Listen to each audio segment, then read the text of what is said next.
Hi, Kyle. Mike Scott here. Mike, it's a pleasure to talk to you. How are you? I'm good, dude. How are you? I'm all right. I guess let's talk about, it's a double album. That's not right. an easy thing to do. It's sort of a balancing act you have to do with a double album, right? Kind of, I don't know, the adventure has got to stay interesting. Yeah, well, my golden rule making a double album is that there can be no filler. Right. Every track has got to be good enough to fit on a regular single album. There's got to be no relaxing of the standard. Then it makes for a cool double album. And when I think back to great double albums of the past, like Exile on Main Street, that was the case with those records. That's a lot of confidence in your songs right there, because there's a lot of chance for there to be filler. And you pull it off somehow. I don't know how you do that. Thanks. Well, I should say I'm not trying to do my songs necessarily to the standard of Exile on Main Street, but just to my own best standard, if you know what I mean. But I've got range of what my own best work is these days, because I've produced a lot of my own records, and I just kept to that standard. And still, there were even more songs that didn't make this, right? How many songs didn't make? Like the title track, I know didn't make it. That's right. There may be half a dozen others. For various reasons. A couple of them I didn't think were quite good enough, but there were some others that weren't recorded right, and I'll come at them again from a different angle later. Well, I do sort of wonder with the backstory about, you falling in love in the time and getting married. Yeah. I know heartache is really good for art, but I also know that new love, I don't know, can be like speed of musical speed, and I kind of wonder if that contributed to this outpouring of music. Definitely, and a bit of heartbreak as well in some of the songs earlier on the record. And you had to marry those together, I guess.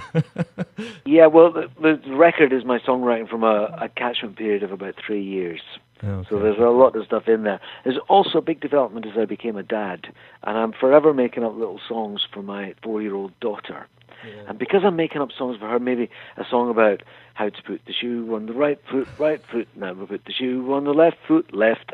I'm making up these all the time, and it means that my creative juices are flowing. And it's only a short leap from right foot, left foot to doing a rock song. I hadn't thought about that. But, when I look at the first single, if the answer is yeah, this is This is a fun turn for you musically, and you've done so many turns throughout your career that it's even hard to say that there are turns anymore. But but there's a humor in a lot of these songs and a funk.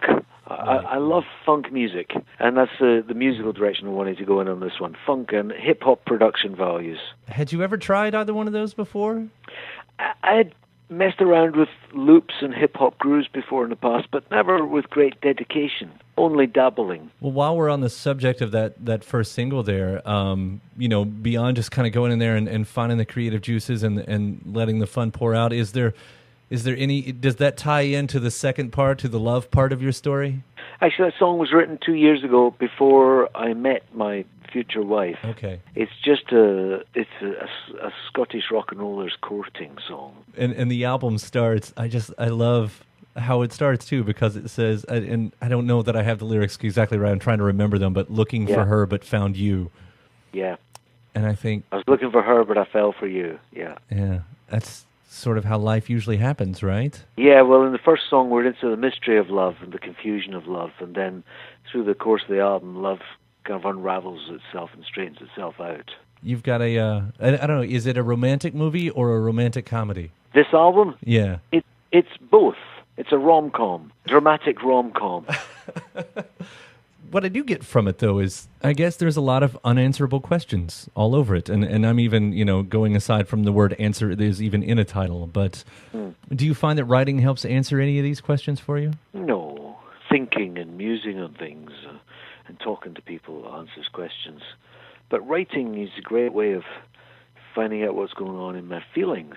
Mm-hmm. Yeah, it's an exploration of feelings and an expression of feelings. I read an interview with Neil Young recently. He was talking about the 70s, and he says, I had all those feelings, and then I wrote all those songs. And I thought, yeah, that's the way it works. But I guess the most impressive thing is, and with Neil and with just a few minutes ago, I was talking with Bruce Coburn, and I'll throw him into this pile as well, so it's fresh on my mind. But, to have a career this long as you've had, we all, of course, continue to have feelings for all of our life. That's not the dispute here. But to find the way to put those feelings into fresh ideas, how big is that challenge for you? It's my job. Sure. It's my job. Yeah, but I clock in, and that's what I do. So you don't find it as a really great challenge, though? I'm afraid I don't think of it as a challenge. It's just what I do. It's my gig. Writing songs, writing about my feelings or about other people's feelings as far as I can discern them. I think a lot of artists could probably take a note from that then.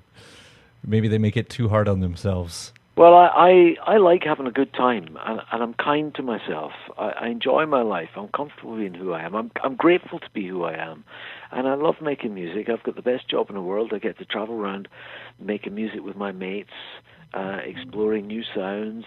It's fantastic. And speaking of mates, this is an expanded band for you this time, right? Well, the live band will be a 9-piece. Wow. Kind of like Joe Cocker's old Mad Dogs and Englishmen band, 2 drummers. How's the are the rehearsals done? Are you on the tour yet? We haven't begun the rehearsals yet. We've been doing summer festivals with a 5-piece band. But the expanded ensemble will get together in October. Okay. And we have a great new guitar player called Bart Walker from Nashville. He was a player with the Royal Southern Brotherhood. I don't know if you know that band. I think it was Ivan Neville's band. Wow. I'm sure that's going to sound huge. And I hope so, yeah. And as I say, 2 drummers, and we've got 2 great backing vocalists. And for the first time, we'll have a front line with, I think, 5 voices. Oh, cool. Usually when the Waterboys tour, it's me and maybe one guy in the band croaking a bit in the background. And me croaking some of the time as well. But this time, wow, we're going to have this front line of vocalists. It's going to be great. The 2 drummers, is that to, you talk about loops and the hip-hop thing. Does that help out with that? Is that what that is? It really does. On a lot of the tracks, I've used 2 loops at the same time, or 2 different sounds at the same time. And it was, our usual drummer, Ralph, he's a fantastic drummer, incredibly versatile. He could pull it off, but I wanted to take it further. And he liked the idea of having 2, so we expanded. And the second drummer is actually a young guy called John Green. Well, he's not that young, but he's young compared to me. He was our drum tech on the last big tour we did. Yeah. And he used to sit in with me at sound checks when I'd be trying out some of the songs. Because I'm a fast eater, you see, and we would have our dinner before the sound check, and I would always be finished before the band, and I'd go on the stage and use the 20 minutes or so that I had to try out some new song ideas, and members of the crew would play with me to help me out.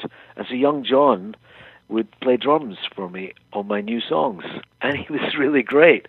So he was a natural choice to come in as the second guy. It seems to be a good chance for something unique, I guess. I think so, yeah. And we should bring it to the States next year. Mike, it was a real pleasure talking to you. I love Out of All This Blue. Again, for being a double album, for as solid as it is, you've done nothing short of a miracle for songwriting. Thank you very much, Kyle. Thank you. All right. Take care out there, and I'll see you on the road. Okay, man. Thanks. Bye-bye. Bye.